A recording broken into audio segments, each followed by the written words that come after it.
There is a reason that men make fun of single women, whether it be a single mom or someone who has just chosen to never marry. And it's because they feel threatened. The more women who take that route, the less women there will be available to them. And they're afraid of other women looking at those women who are single and being like, oh, like she's actually pretty happy and satisfied, and then following suit. So they make fun of them and try to paint them in a bad light so that doesn't happen.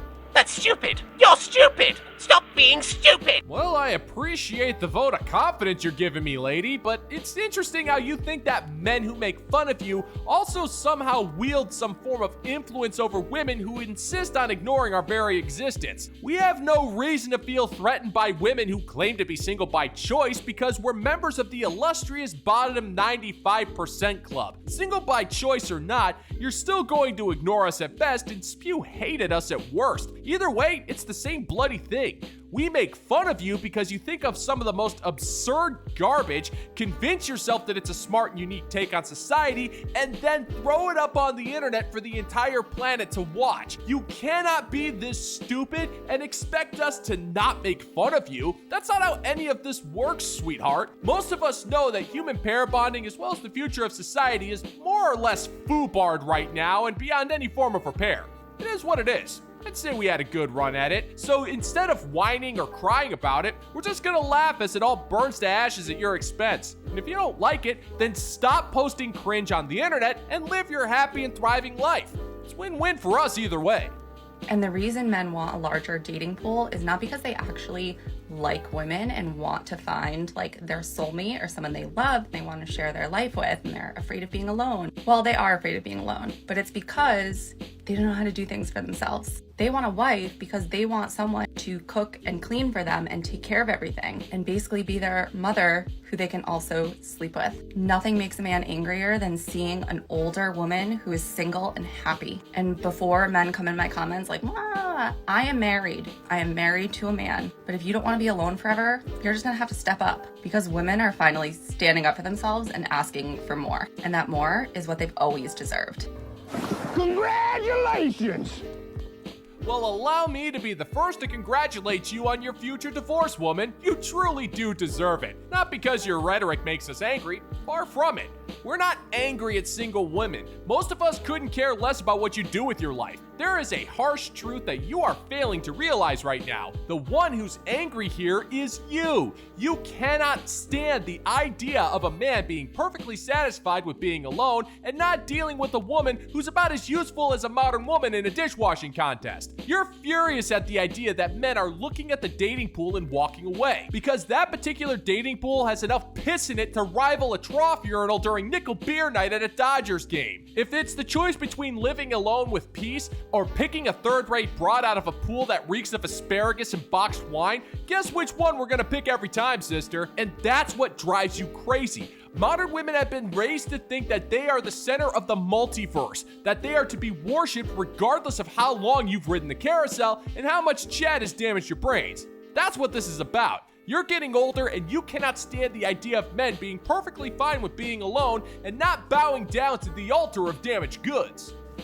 I quit. I quit. I quit.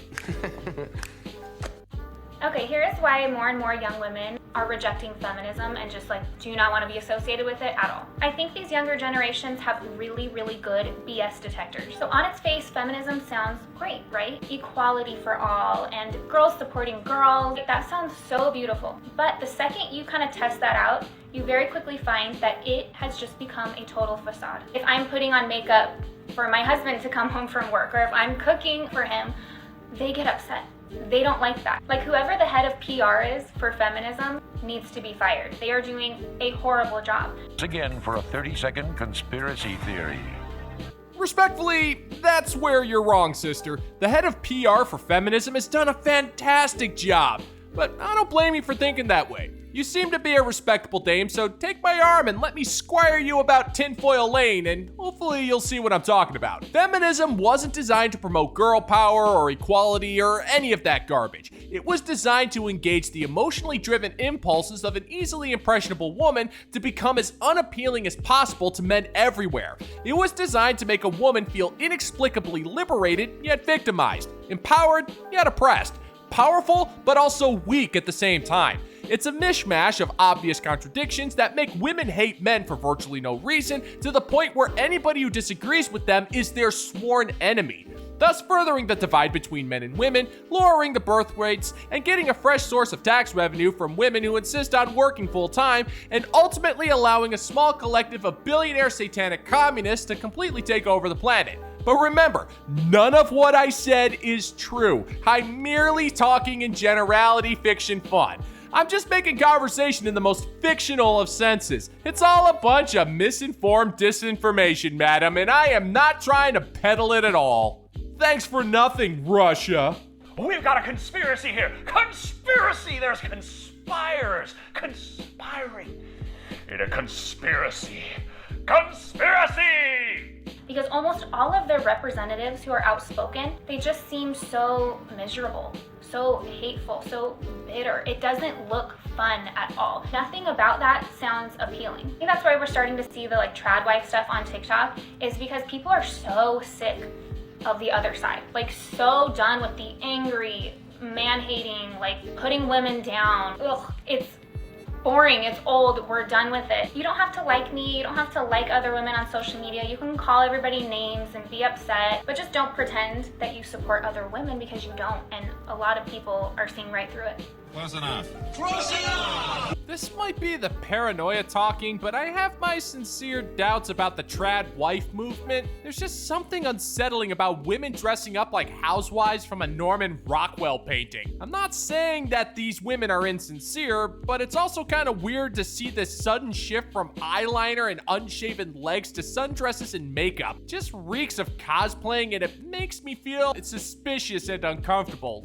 If a trad wife were into me and wanted me to be her husband, would that mean I'd have to start wearing suits and hats? Does that come with the territory? Because I don't know how I'd feel about that. Now, don't get me wrong, if these women are genuine and they want to make their husbands feel peace and contentment, then I'm all for it. More power to you. But from where I'm standing, we've also gone through a digitized revolution that has celebrated the emotional instability of the modern woman. We've seen them lie, cheat, and abuse the system to their advantage. This isn't to say that we should hold the trad wives accountable for the sins of the thoughts, but you also can't blame me for being a little suspicious of your intentions. So it's best to err on the side of caution after seeing some of the messed up stuff that these broads have pulled. I mean, after you've seen a modern woman falsely accuse a man of assault because she regretted sleeping with them, you can't help but feel a little apprehensive to believe the movement from the get-go. But in your case, madam, I'm gonna give you an exception. Good for you, lady. The world needs more people like you. So go forth and prosper. All hail! 4 signs that confirm that you're friend-zoned. Number 1, they do not care about their appearance in front of you. They're either wearing dirty clothes or no makeup, or just clearly not making any effort to impress you. Number 2, they burp in front of you, or they talk about pooping or farting. Again, they're really not trying. Number 3, they tell you how much they like somebody else that they're dating. And they're not doing it because it's a game. They genuinely like somebody else, and they're telling you because you're in the friend zone. Number 4, they say something like, you're like a brother to me, or you're like a sister to me, or we're so close, that would be weird. That kind of energy. Tell me something I don't know. I open mouth kissed a horse once. Say what? That's something you don't know. Nah, the real sign that you're in the friend zone is that if a woman demands constant control over your time while using your emotions as her own personal plaything. Being stuck in the friend zone has nothing to do with friendship. It's actually the opposite. Sure, she'll still use the guy for food dates, complain to him about her boyfriend, alongside other things that fall into the responsibilities of a boyfriend. Meanwhile, she will reciprocate absolutely nothing. She won't be there for him when he needs somebody to talk to. She will never buy him lunch, and she will fight tooth and nail to get the guy to dump a girl he's dating to give him the impression that she wants a relationship, only to put him back in the friend zone once it happens. The rest is just a bunch of formalities. We all have a friend zone story, and from those stories we learned two incredibly valuable lessons. We learned how to detect the disrespect that stems from a woman who tries to put us in the friend zone, but more importantly, the best way to get out of the friend zone is to stay the hell out of the friend zone in the first place, and we don't need a half-naked harlot to tell us that. I know it, your family knows it. Dogs know it. Okay, so I'm freaking pissed. Pissed. So, fun little story time. Here we go. So, my boyfriend of 8 months, almost a year, and we've known each other for a year now, straight up ghosted me. We had a really loving relationship. It was really affectionate, really vulnerable. We told each other how much we loved each other every single day. We were best friends, like, especially before we started dating, we were friends. And he told me all the time, like, how much he wanted to marry me one day, how amazing I am, how I'm the most beautiful girl that he's ever seen. Okay, so I invite him on my family vacation. Mind you, I haven't been on a full family vacation since, like, way long ago. Not just, like, an immediate family vacation, like, uncles, grandparents, cousins. So we spend, like, almost 2 weeks in Hawaii together. All paid for, by the way. He didn't pay for any of it, which was fine, because, like, we were treating him, and, like, that's what we do. Liar! Liar! Liar! You know what? I'm pissed. I just got my interocitor back from the shop, and I had that bastard primed up and ready to go to decode this massive case of verbal diarrhea, and then that jag-off Cody showed up to steal it. He said he would give it back if I offloaded 18 tons of pickled mothballs to some planet on the opposite side of Sector Sigma, and it's a hell of a lot easier to sell those than panther milk, but I'm still kind of inconvenienced here. My galley smells like the combination of an old lady's basement with a burger joint. I guess I don't really need an interocitor for this case because it's fairly easy to decode. She's full of flowery language and vague platitudes, signifying absolutely nothing. Generally speaking, the rule of thumb is the better she tries to make things sound, the more she's ignoring the bullcrap and forcibly blinding herself to the red flags. This wasn't a relationship, and he most certainly wasn't her boyfriend, and for every piece of overly emotional garbage she laid on him, he reciprocated with minimal effort. Just enough to make her feel like what they had was a real relationship, but with no commitment whatsoever. She knew she felt more than he did, so she was going to bribe him with a free trip to Hawaii, thinking that would change things. But here's the thing about bribing Chad. He'll gladly be flown out, but it won't change a thing. You have no power over him, woman. That's not how any of this works. So we get back from vacation together. By the way, he said it was the best vacation he's ever been on in his life, and that he wants to, like, move to Hawaii, and he loves it. And we spend, like, 3 days together since coming back to LA, where I live. We have a really fun 3 days, good time. So I leave his house, and we're texting.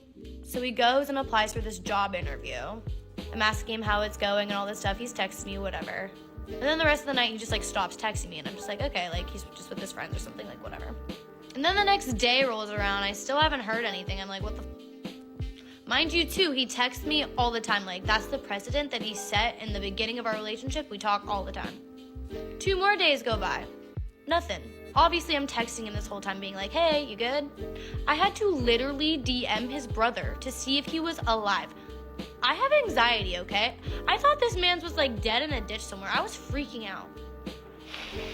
What's that, shit? It's a shit smell. Is that you?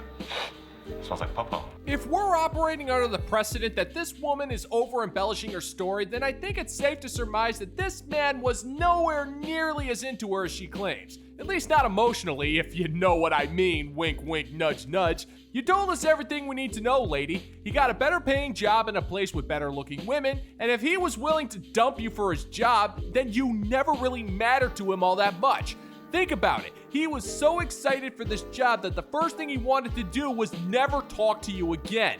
He didn't even bother sending you a breakup text. That's how much he loved you. Face it, woman, you're feeding us dog crap and insisting it's a chocolate sundae, but the only one who believes it is you. This wasn't a relationship. You guys were porking and you fell in love and he wasn't feeling it. You took him on a free trip to Hawaii, porked him a bit more, and then he decided enough was enough. It's clear to all of us that this decision was months in the making. He just waited till after his free vacation to ghost you. And that's just a classic move for a guy like Chad.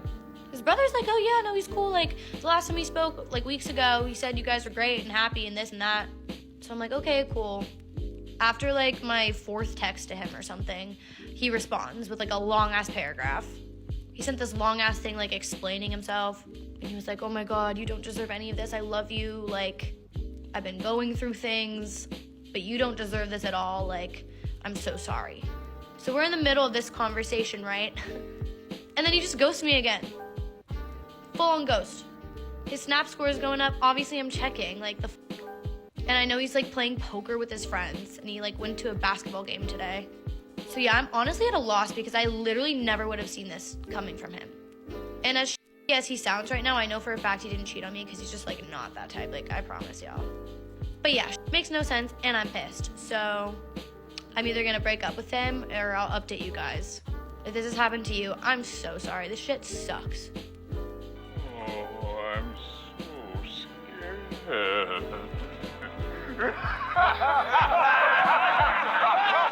For those of you who are curious, no, there is no part 2. I checked. And the good news for this woman is that the guy clearly wasn't cheating on you. He'd actually have to be in a committed relationship with you in order for that to happen. But you are so fixated on getting in the last word that you're threatening to break up with this guy when he already ended things when he stopped talking to you. He got the last word in before you had a chance to even start complaining.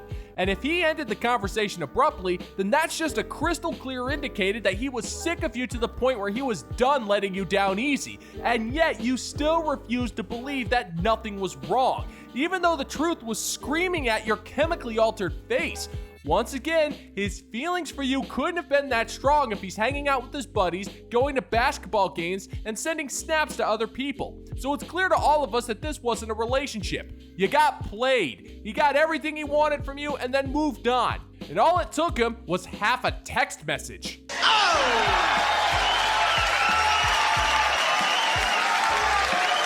And that's gonna do it for today's video, gentlemen and gents. And for those of you who want to support the channel even further, check out the bounty board over on Patreon. For $5, you get a personal shout out, a producer credit, as well as access to exclusive content that will not be posted on this channel. The link is in the pinned comment below. And as always, thank you so much for checking out the new video, and until next time, peace out, homies.